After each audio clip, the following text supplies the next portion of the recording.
you a fan of this podcast? Do you wish there was even more juicy content for you to sink your ears into? Well, there is. You can become a premium member of this podcast for $5.99 a month and get full access to an archive of over 50 bonus episodes. Additionally, we release a bonus episode every single month. That's a ton of extra content, including my personal interior design diaries, extra tips, my talking about trends, and so much more. Additionally, you'll be keeping us on the airwaves each and every week because your premium membership money goes directly back to making this podcast amazing. Check us out at affordableinteriordesign.com. Click on podcast to learn more and to become a premium member today.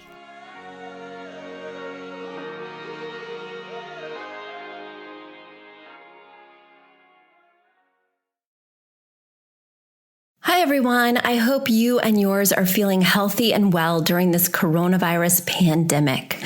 For this episode and the foreseeable upcoming episodes, the podcast is going to have a more raw and unpolished sound. Our dear friend and amazing podcast producer, Catherine, is suffering from the effects of the coronavirus. In addition, her neighborhood has been severely impacted. And as you know, we're located in the hotbed, New York State, and we are suffering over here. And unfortunately, she is suffering. So we're going to have a different sound. Please bear with us and please keep her in your thoughts. Please send good energy Catherine's way. And I'm sending good energy to all of you out there. All right, here's the episode.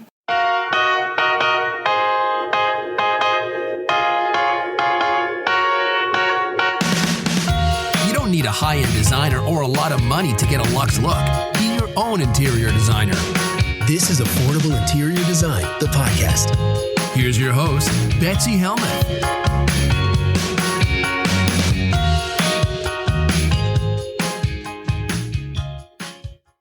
How are you guys feeling? How are you faring in all of this? It is a really tough time. I'm sheltering in place while I'm ping-ponging between my home and my storefront. The storefront, well, we never really see much action in here. It's basically a glorified office. And it's been a really nice place to come when homeschooling because my kids need to get out of the house. And it's about 1.5 miles from my house. So we do the morning time learning, reading, writing, arithmetic at home. And then we have lunch. Then we take a nature walk all the way down to my office. And in my backpack, I bring things that I want to teach them. It's really been fun. I don't know if you guys have noticed this too, but the one upside to homeschooling is that I can teach them what I want them to know, what was important for me growing up, or what I found as an adult that has really served me. Skills, ideas that are helpful to me and maybe will be helpful to them. Skills and ideas that I wish I had when I was in 2nd and 3rd grade. So the first half of the day, we stick to that strict school curriculum. And the second half of the day, we spend our nature walk talking about the Oregon Trail. And if we're tired walking in 1.5 miles, think about how those people were tired going over mountains with oxen and all their possessions. Then we get here and I teach them color theory, or we're learning painting and how to blend colors and what that looks like. I've been teaching them about journaling. Because for me, this podcast is very similar, and that I can do kind of a stream of consciousness, what's on my mind, what am I sharing, just getting it out, right? But I find that journaling has been throughout my life since I was 7, a tool that I use to process how I'm feeling during strange times, a tool that I just use to clear my head, almost like meditation, just to dump it all out. It doesn't have to make sense. It could be about what I ate for dinner last night or how I feel the world is ending, right? But it's all just on the paper, and it's such a great refuge. And I want them to have that as a tool in their toolbox as well. Maybe journaling won't resonate with them, but maybe it will. Maybe it will become a place where they can process strange feelings during this goofy time. I know my daughter has taken to it like a fish in water because she's so excited that she can have a little secret place to put her thoughts, but that nobody will know. So she's like, Betsy. Well, she doesn't call me Betsy. Mommy. And why did I say Betsy? I think because I'm in teacher mode now. So sometimes they're calling me by a teacher kind of name versus just the mommy name. But anyway, so she says to me, she says, can I write anything I want? Things I can't even tell you. And I was like, of course, this is the perfect place. She's like, I'm going to write about all the foods I hate, because she really knows that it gets my goat when we're sitting at dinner and she's telling me, I hate cucumbers. I hate broccoli. I don't want to eat Brussels sprouts. So her journal has become a place where she can dump all that feedback that she feels is censored at dinner time. Whereas my son is actually processing, I miss my friends. I miss going out to dinner. What do you guys miss? Now more than ever, sitting at home, if you're not feeling like your home is a place you're proud of or that you feel comfortable in, it's going to make this situation extra trying. So I'm really excited to be able to answer your questions on my podcast. And hopefully with my answers, you can make that space better, even incrementally better. And that can improve your quality of life. I know it has been such a blessing for me to have this office space where we can come and do artistic things, and have that home space be a space where we can either plug in to real intense learning or just plug in to cozying up together. It helps to have those zones that function as different types of atmospheres. I hope that in your space or where you're located, you're able to have those zones. New York is such a hot spot right now that we're really advised not to leave our safety zones. And I'm lucky to have 2 safety zones during this time. All right, enough about me. Let's talk about you. Let's get to your questions. Let me do my little part to make your day a little bit better. If you have questions, if there's things that are bothering you in your home, send me them at info@affordableinteriordesign.com. I have a lot of time on my hands, so I'm going to be podcasting and sharing the content with you. And so send it in. Let me know what's going on. My first question is from Ghani. Ghani writes, hi, Betsy. I heard your request for questions, and I think my interior design mistakes could fill months of your podcast. Oh, by the way, guys, I cannot remember if I answered this question. I'm just going to put that out there. Ghani is a delight, and she's written me several questions, and this one feels fresh, but on the off chance that it isn't, just bear with me because I'm feeling a little overwhelmed and a little blue. So I'm just going to answer it again rather than not get it answered at all. You know what I'm saying? I'd rather err on the side of caution. So here we go, Ghani. I'm diving in. We moved into our new home this past September. I made almost all the design decisions, and it shows. I didn't really understand your book, but now I do. Some of my choices are too modern for my sophisticated, comfy, transitional home. My greatest regret is the dark gray Formica. I chose what I thought would be a nice combination of matte gray Formica, off-white Caesar stone, and black handles in the kitchen. I thought the handles would make the gray look less industrial. Boy, was I wrong. It looks like I have a gray elephant in the middle of my house. I have thought of changing the handles. If so, to what type? I've also thought about adding wooden shelves to the right or left of the upper cabinets in the kitchen. What would you do? All right, let me answer this first question first, and then we'll go on to your next question. So yes, I do think that you have made some really modern choices. Your kitchen particularly has very straight lines, flat front cabinetry. The countertop is clean and straight lined, and it does feel modern. However, I feel like this space could also really lend itself towards going modern. It has beams that are made of wood that are quite geometric. The space features black metals. I think that you could fuse this farmhouse meets modern aesthetic. You just want to remember that when you're choosing your two-word phrase, only one of them can be a style word. So you're either going to have to choose farmhouse, or maybe farmhouse, that's not the only way to summarize this raw wood look. You could also call this somewhat industrial. I haven't seen any external photos of your house, so I can't make sure that that would align with the complete architecture and aesthetic. But I could see this going industrial, and modern feels right at home in an industrial setting, especially these black metal touches.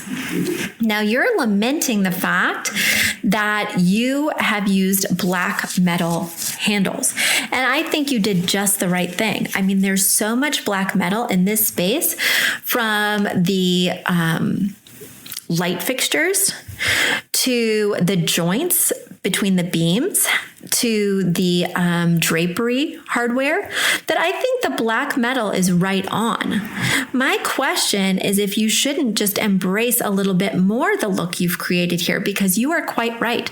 The furniture you have chosen is very, I wouldn't say modern, I would say contemporary or mid-century modern.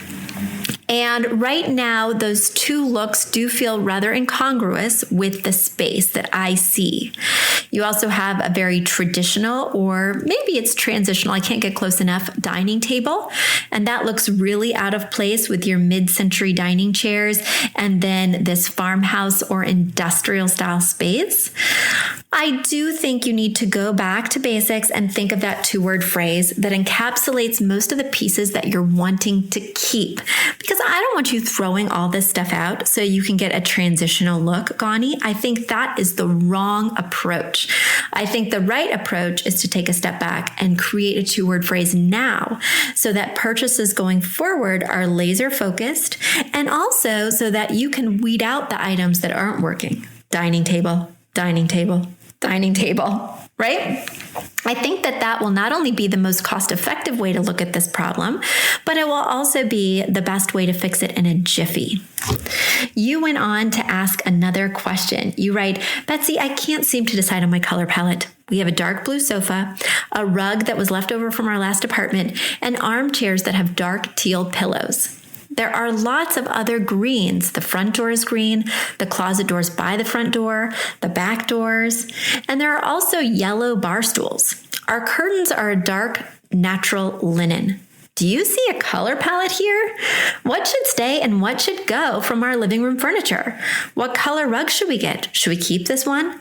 Should we toss the armchairs, reupholster them? If so, what color? What is missing to give this room a more designerly feel? Ghani, my answer for you is the same answer I had about your kitchen dilemma. You need to go back to basics. With the kitchen and with the living room, since it is an open concept space, you need to create that two-word phrase. Once you've gotten that two-word phrase that you can truly get behind, and you have my book, so go to that chapter and dig in and really create a phrase that you can refer to as you're shopping and designing. The next thing that you need to do, again in the book, Ghani, is find your inspiration piece. The thing that's really lacking for me in your space is artwork. There is absolutely no artwork. You don't have too many walls, what with it being an open concept space and with you having some beautiful windows and sliding doors. But there is a nice big wall above that navy sofa that could accommodate a really impactful and large piece of art that could drive the room's entire color palette. That is what I want you to find. That is where I want you to draw your inspiration. And that is, of course, where you will derive your 60-30-10 color palette. Go back to basics. I don't love the fact that your bar stools are a very similar style to your dining chairs. And because they are so similar, they kind of just look like the big brother version of your dining chairs, but in yellow instead of black. For me, that's just too redundant and they're right next to each other. So it's not creating that beautiful designerly contrast we're always looking for. So one of the two of those would have to go. But if you are keeping the pops of yellow, if you are keeping the navy sofa, if you are keeping the teal of the chairs, then you need to look for a piece of art or an inspiration piece, could be a rug, right? That incorporates those three colors in a beautiful way. And that also correlates or corresponds to that 2-word phrase. Ghani, you have to go back to the book. You have to go back to basics, and you can't solve a problem by ignoring the framework. You have to go back to the framework. See what I'm saying? And now it's time for a quick commercial break. Do you love this podcast? Do you wish you could learn even more? Well, we have an online class bundle. Our online class bundle is comprised of 3 online classes: Beautifying Your Home for Less, Styling Your Home, and the Fundamentals of Feng Shui. Each one of those 3 classes is between 30 and 45 minutes long and chock-filled with visuals and tips, things that will help you to style your own space or help out with other spaces. Additionally, with the pack of 3 classes, you get an autographed copy of my book, Affordable Interior Design. You get all of that for only $99. Once again, that's the 3 online classes as well as the book for only $99. You just go to affordableinteriordesign.com/classes. Once again, affordableinteriordesign.com/classes to buy your bundle today.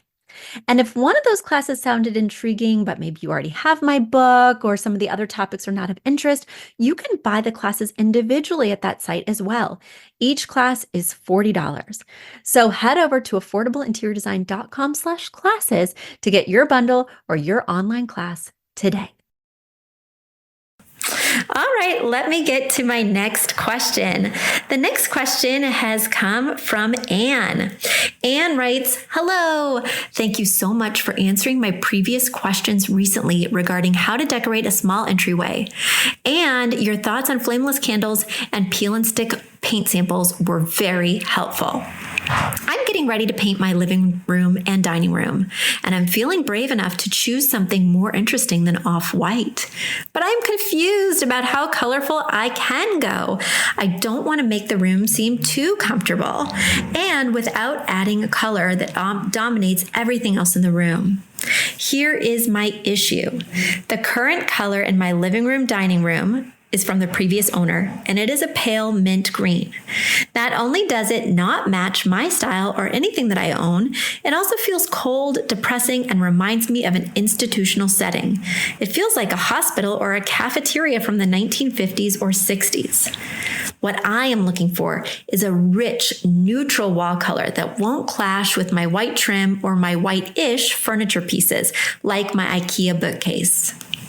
In my mind, my ideal wall color would be something like the color of real eggnog, maybe even a bit more bold. I want it to be yellow enough to provide a contrast to the white trim and furniture. And I want it to feel cozy and rich feeling. My style is shabby chic and family friendly. I would like to buy Benjamin Moore paint based on your recommendations. But I'm so nervous. I don't want a yellowish color that has a greenish undertone, which would remind me of this current mint color. I don't mind if the walls are painted a noticeable yellow tone, but at the same time, I don't want the color to be so bold that it dominates my decor. I've been playing with the color tools on Benjamin Moore's website, but I keep talking myself out of the choices. Do you have any Benjamin Moore paint color recommendations that would meet this criteria? Thank you so much, Anne.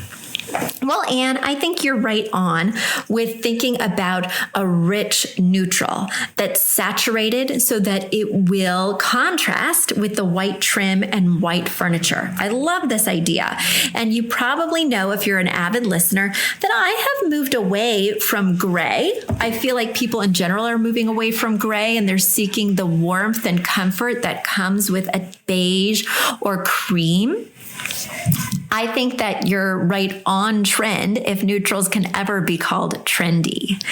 Based on your requirements, I'm thinking that you should look at Benjamin Moore's muslin, which is OC12. Benjamin Moore's elephant tusk, which is OC8. Another beautiful one is white sand, OC10. These are three of my favorites that feel saturated while feeling neutral. I'm not really excited about you moving in a yellow direction. And while I love cream, I want it to have a little bit of an edge or a little bit of a sophistication so that it's not overly buttery. Another one that you could look at from the historical color collection is either, I think Manchester tan would be lovely. And one that I used to use a ton back in the day was Powell Buff.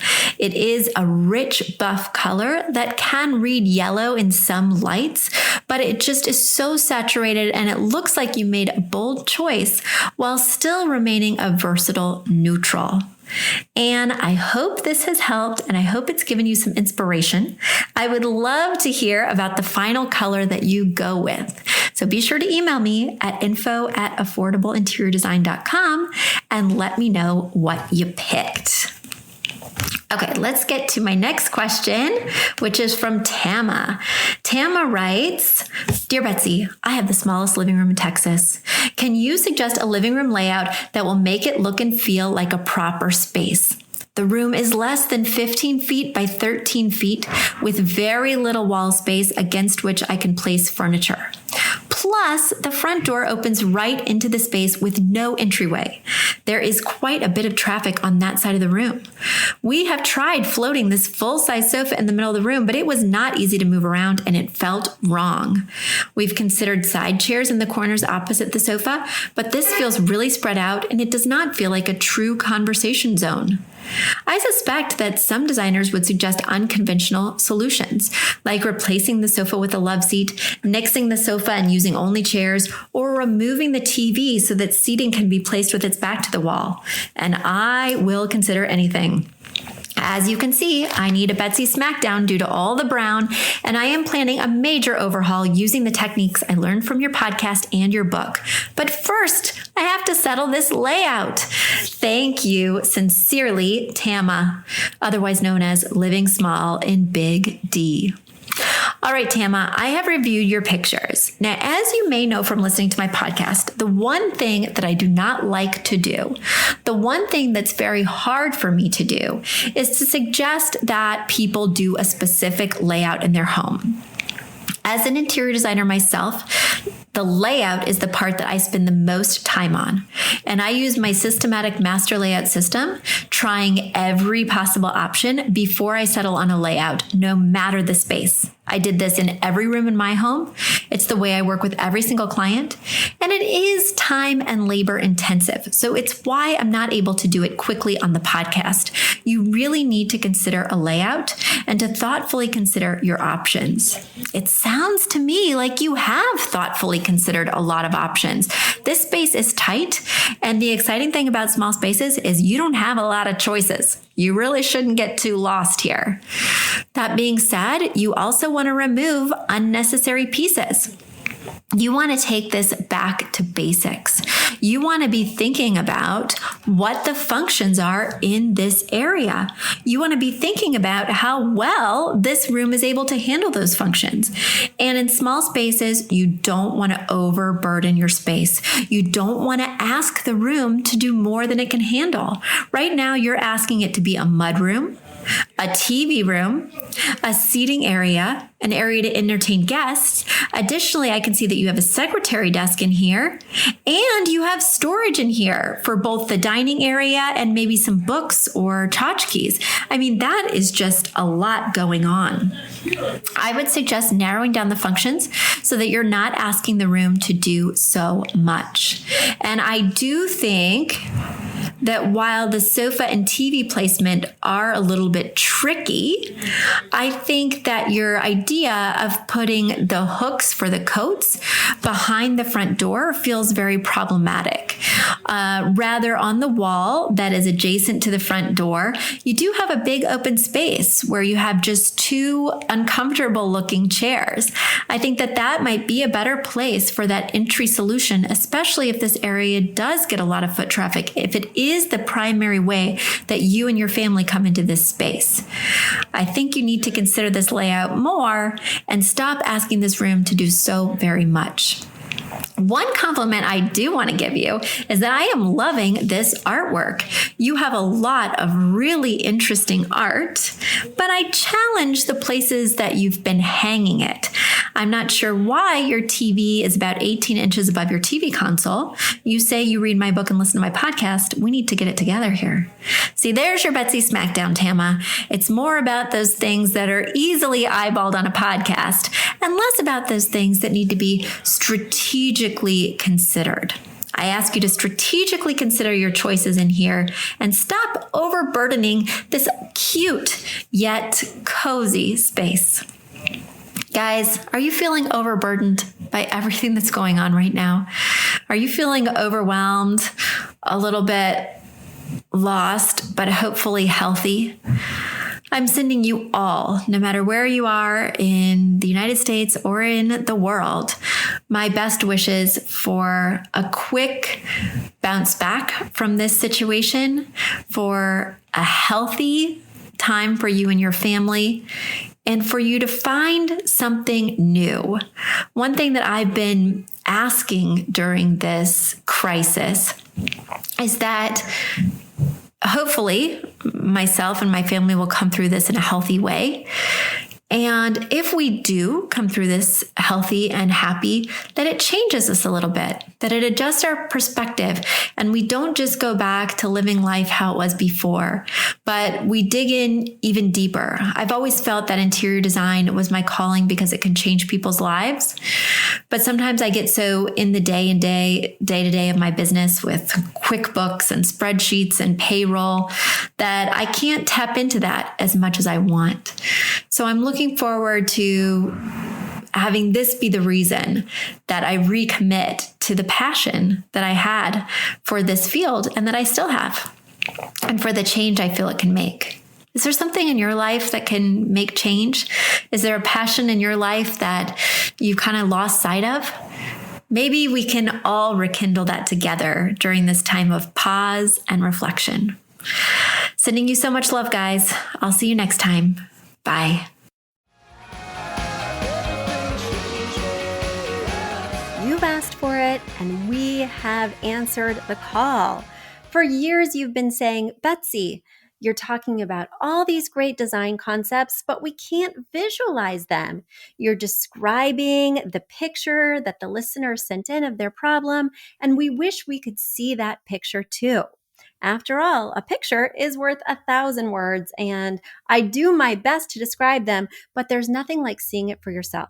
And that's why Affordable Interior Design, the podcast, now has a YouTube channel. Not only do we have a YouTube channel where you could see recordings and clips of these podcast episodes, we also have an Instagram, a Facebook, and so many other exciting things. You should check it out. Head over to affordableinteriordesign.com/links. Once again, affordableinteriordesign.com/LINKS. links. And when you go there, you will see links to our YouTube page, our Instagram page, our Facebook page, and more. Please check it out, follow and subscribe so you can see everything I'm talking about.